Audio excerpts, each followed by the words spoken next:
नमस्कार, आप सभी का स्वागत करता हूं अपने YouTube चैनल सुरेंद्र सिंह बोरा में। साथियों, 11 अगस्त के सुप्रीम कोर्ट के फैसले के बाद और 8 अप्रैल के रिव्यू ऑर्डर के बाद बीएड जो अभी प्राथमिक में यानी कि नियुक्त नहीं है वो अध्यापक बन सकते हैं, लेकिन उसके लिए आपके पास 6 महीने का एनसीटी से मान्यता प्राप्त प्रशिक्षण होना चाहिए। और ये प्रशिक्षण, जैसा कि आप लोगों ने देखा है कि अभी तक बहुत सारे यूट्यूबर्स ने ये बताया कि अभी तक कहीं भी ब्रिज कोर्स डिजाइन नहीं हुआ है और 6 महीने का कहीं पर भी कोई प्रशिक्षण नहीं हुआ है। लेकिन जिन लोगों ने 23/8/2010 की एनसीटी की शिक्षक अधिसूचना यानी कि एनसीटी की जो अधिसूचना है या एनसीटी का अधिनियम जो है कि 23/8/2010 का जो अधिसूचना है एनसीटी की अधिनियम है, उसको अगर आपने देखा होगा तो उसमें साफ साफ लिखा हुआ है कि जो अभ्यर्थी बीएड के साथ साथ 6 महीने का एनसीटी से अनुमोदित विशिष्ट प्रशिक्षण प्राप्त कर चुके हैं या जिन्होंने प्रशिक्षण प्राप्त कर लिया है, तो वो जो है कि प्राथमिक में कक्षा 1 से 5 तक पढ़ाने के लिए शिक्षक के पद पर नियुक्त हो सकते हैं और उन्हें पूर्व में भी किया गया है।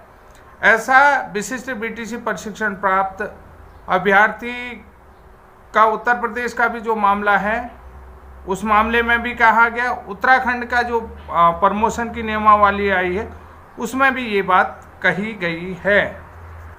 जो लोग मेरी बात से इत्तेफाक नहीं रखते हैं, यानी कि मेरी बात से इत्तेफाक नहीं रखते हैं, तो वो लोग आज खुद एक बार गूगल क्रोम में जा कर के या जो है कि गूगल की वेबसाइट में जा कर के एनसीटी का जो गजट नोटिफिकेशन है या जो एनसीटी की अधिसूचना है 23/8/2010 की गाइडलाइन को देखें और उसके पॉइंट नंबर 4 के ख पर देखिए कि जो शिक्षा स्नातक अभ्यर्थी हैं जिन्होंने 1 वर्ष एनसीटी से मान्यता प्राप्त शिक्षा में स्नातक की डिग्री ले रखी है और 6 महीने का विशिष्ट प्रशिक्षण प्राप्त कर लिया है, तो वो लोग जो है कि कक्षा 1 से 5 तक पढ़ाने के लिए अध्यापक नियुक्त हो सकते हैं 2001 के बाद। और अब देखिए, ये जो 2001 के बाद अलग अलग है। अब ये अधिसूचना कब की है? 23/8/2010 की आरटी एक्ट 2009 के तहत प्राथमिक में कक्षा 1 से 5 तक पढ़ने के लिए अभ्यर्थी के पास मिनिमम क्वालिफिकेशन राष्ट्रीय अध्यापक शिक्षा परिषद के अधिसूचना के अनुसार या राष्ट्रीय अध्यापक शिक्षा परिषद के गाइडलाइन के अनुसार होनी चाहिए। तो ये जो आज तक जो लोग मेरे से इत्तेफाक नहीं रखते हैं, तो एक बार फिर से रख लीजिएगा। देश के किसी भी राज्य से हैं आप, तो आपको ये देखना पड़ेगा कि यार आखिर मैं सही कहता हूं या नहीं कहता हूं। धीरे धीरे सहने जो है कि धीरे धीरे सहने तो लोग धीरे धीरे आगे बढ़ रहे हैं। तो यही बात मैं देश के बीएड एसोसिएशन से भी कह रहा था और NIOS DLED के अभ्यर्थियों से भी कह रहा था। आपको वो ट्रिक पकड़ना पड़ेगा, वो लॉजिक पकड़ना पड़ेगा जो आपके पक्ष में बात करता है कि भाई जब आपने प्रशिक्षण कराया तो इस प्रशिक्षण को कराने का औचित्य क्या था।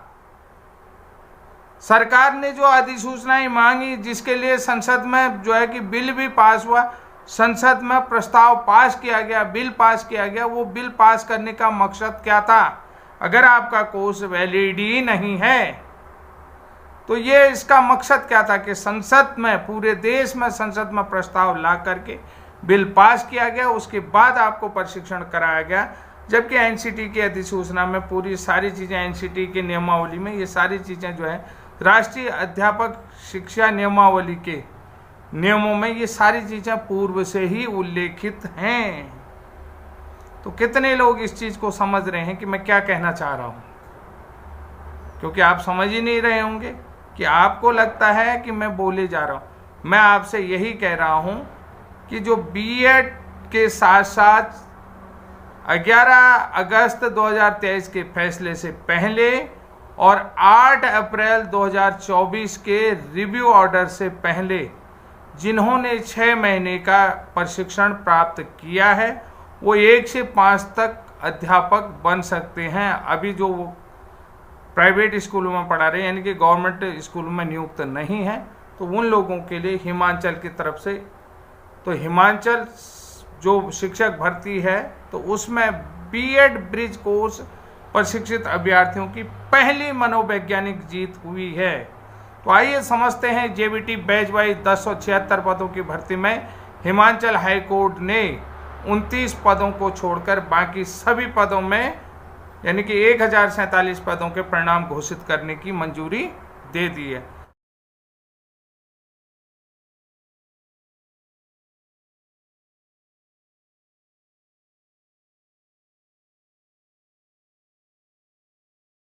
क्योंकि 11 अगस्त 2023 के सुप्रीम कोर्ट के फैसले के बाद बीएड को प्राथमिक में नियुक्त करने के लिए अयोग्य माना गया था, लेकिन इसी बीच हिमाचल प्रदेश में इसमें बीएड अभ्यर्थियों के अयोग्य होने के बाद जिन्होंने वर्ष 2017 से 31 मार्च 2019 के बीच, अब समझिए, एमएचआरडी के दिशा निर्देशों के अनुसार एनसीटी से मान्यता प्राप्त 6 महीने का ब्रिज कोर्स पीडीपीटी या 6 महीने का विशेष प्रशिक्षण पूरा किया था, तो उन 29 अभ्यर्थियों द्वारा कोर्ट में याचिका दायर की गई थी और कोर्ट में यानी कि कोर्ट ने इसमें फैसला सुनवाई हुई, कोर्ट ने इसमें ऑर्डर देते हुए 29 अभ्यर्थियों के लिए पद सुरक्षित करते हुए जेबीटी का परिणाम घोषित करने की अनुमति दे दी है। इस मामले में अगली सुनवाई 20 जून 2024 को होगी। तो आइए समझते हैं हिमाचल कोर्ट में जो है कि जो दायर याचिकाएं थी CWP 9043 2023, CWP 9032 2023 और CWP 9035 2023 में 29 अप्रैल को सुनवाई हुई, जोरदार सुनवाई हुई। जेबीटी के भी एडवोकेट वहां पर अवेलेबल थे, जेबीटी के टीम शिक्षा विभाग के भी अधिकारी थे और ब्रिज कोर्स प्रशिक्षण अभ्यर्थियों की तरफ से भी एडवोकेट वहां पर थे, क्योंकि बीएड की तरफ से यहाँ पर जवाब दिया जाना था, क्योंकि कोर्ट ने दे रखा था कि और वहाँ से जेबीटी का भी दबाव बन रहा था कि परीक्षा परिणाम घोषित है, बीएड वालों को भी जवाब दाखिल करना था, तो उन्होंने भी अपना दाखिल करा। तो 29 अप्रैल के सुनवाई में क्या कि माननीय उच्च न्यायालय हिमाचल प्रदेश के 20 नवंबर 2023 में जो आदेश दिया था, जो ऑर्डर दिया था, उस आदेश में संशोधन के लिए जेबीटी की तरफ से रिक्वेस्ट की गई थी कि जो रोक लगा रखी थी परीक्षा परिणाम और भर्ती में रोक लगा रखी थी काउंसलिंग में, तो उसमें जेबीटी की तरफ से रिक्वेस्ट की गई थी। तो उस रिक्वेस्ट को कोर्ट ने स्वीकार कर लिया है और कोर्ट ने कहा कि ब्रिज कोर्स की तरफ से जो भी जवाब, जो ब्रिज कोर्स यानी बीएड ब्रिज कोर्स की तरफ से जवाब दाखिल किया गया 29 अप्रैल को, और उसके बाद कोर्ट ने इन जेबीटी वालों की रिक्वेस्ट एक्सेप्ट करते हुए कहा कि काउंसलिंग प्रक्रिया शुरू की जाएगी, यानी कि काउंसलिंग प्रक्रिया को शुरू करने के लिए जेबीटी की तरफ से परीक्षा परिणाम घोषित करने की मांग की गई थी। तो उन्होंने कोर्ट को ये बताया कि जब परीक्षा परिणाम घोषित होंगे तभी परीक्षा यानी कि जो काउंसलिंग पदों की नियुक्ति के लिए काउंसलिंग प्रक्रिया शुरू होगी, नियुक्ति पत्र दिए जाएंगे। तो कोर्ट ने उन सारी चीज़ों को एक्सेप्ट करते हुए 29 पदों को खाली अगली सुनवाई तक, जब तक इसमें फैसला नहीं आ जाता है तो अगली सुनवाई तक इनके सापेक्ष पदों को खाली रख करके आगे की नियुक्ति प्रक्रिया, परीक्षा परिणाम जारी करते हुए आगे की नियुक्ति प्रक्रिया शुरू की जाए। माननीय जस्टिस संदीप शर्मा जी ने ये फैसला दिया है, ये ऑर्डर दिया है। देखिए यहाँ पर समझने की ये बात है, पहले तो आप सभी लोगों को मैं ऑर्डर की कॉपी यहाँ पर वीडियो में दे रहा हूँ, तो वो आप लोगों ने देख लिया होगा। तो उसके बाद धीरे धीरे देखिए सुप्रीम कोर्ट में जितनी भी सुनवाई ब्रिज कोर्स के लिए अक्सर झूठ बोला गया है, वो झूठ धीरे धीरे अब उजागर हो रहा है। वो झूठ कैसे उजागर हो रहा है ये आप सभी लोग जानते हैं, और किस तरीके से उजागर हो रहा है धीरे धीरे। आज हिमाचल कोर्ट ने, कल Rajasthan high court, Uttarakhand high court, Bengal high court, Punjab high court, धीरे धीरे सभी जगह पर बीएड ब्रिज कोर्स प्रशिक्षण प्राप्त कम बैक करेंगे। अब यहाँ पर मैं क्यों कह रहा हूँ, देखिए बहुत सारे लोग मेरा विरोध करेंगे। भाई जो 8 अप्रैल को सुप्रीम कोर्ट के डिसीजन में फैसला दिया है, इसको आपको समझना पड़ेगा।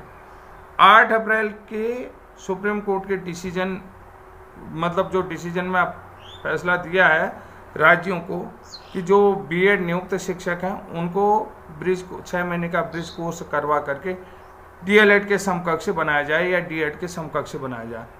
तो अब देखिए कोर्ट ने ये भी कहा कि एमएचआरडी के दिशा निर्देशन में एनसीटी से मान्यता प्राप्त प्रशिक्षण, कि यानी कि एमएचआरडी इसके लिए भी डायरेक्शन करे जिस प्रशिक्षण को आज तक हुआ ही नहीं का, और जो ये पहले कराया गया 2017 अक्टूबर में कराया गया उसके लिए भी एमएचआरडी ने डायरेक्शन दिए थे।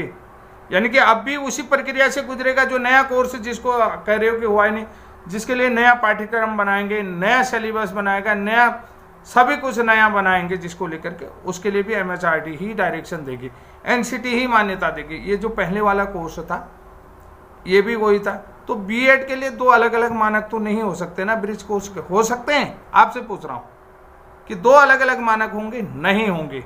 और दूसरी बात देखिए, एनसीटी का क्लॉज 12 की पावर का प्रयोग वहाँ भी होगा और एनसीटी के क्लॉज 12 का पावर का प्रयोग यहाँ भी होगा।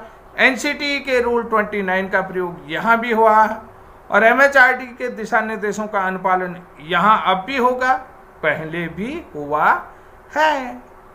तो यहाँ पर चीज़ों को एक एक करके पूरे देश के बीएड प्रशिक्षितों को भी समझना है। भाई एक बीएड वाले को तो आप करवा सकते हैं, दूसरे बीएड वालों को क्यों नहीं कर सकते? आप कहते हैं जो क्या प्राइवेट और सरकारी स्कूलों के लिए टीचर की अलग अलग योग्यता होती है? क्या होती है बताइए? जो सरकारी स्कूल में पढ़ाते हैं टीचर उनके लिए अलग टीचर क्वालिफिकेशन, और जो प्राइवेट स्कूल में पढ़ाते हैं उनके लिए अलग अलग क्वालिफिकेशन होती है क्या?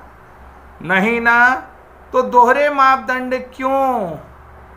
ये दोहरे मापदंड क्यों किए जा रहे हैं? इसके लिए कौन जिम्मेदार है? संसद में बिल पास करके नया प्रस्ताव लाया गया कि इनको प्रशिक्षण, देश में अप्रशिक्षित शिक्षकों की संख्या बहुत ज़्यादा है, इनका प्रशिक्षण अनिवार्य है। तो ये प्रशिक्षण किस लिए करवाया देश में? इसके आवश्यकता क्या थी? ये सवाल कौन पूछेगा कि भाई पहले भी ऐसे नियम होते आए हैं, अब भी ये नियम होंगे? ये जाएंगे कहाँ? जब जिनकी मिनिमम क्वालिफिकेशन कंप्लीट हो गई है तो वो योग्य हैं या नहीं है?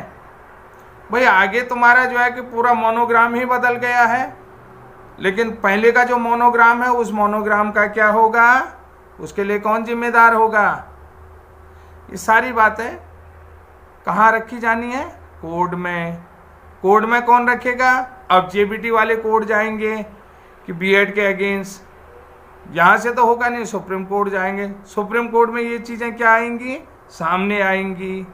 तो सामने आएंगे, उन्होंने कहा भाई जब ये प्रशिक्षण पहले से करवाया है तो ये सामने आ जाएंगे। धीरे धीरे सच्चाइयाँ आ रही नहीं, धीरे धीरे अब आया नहीं।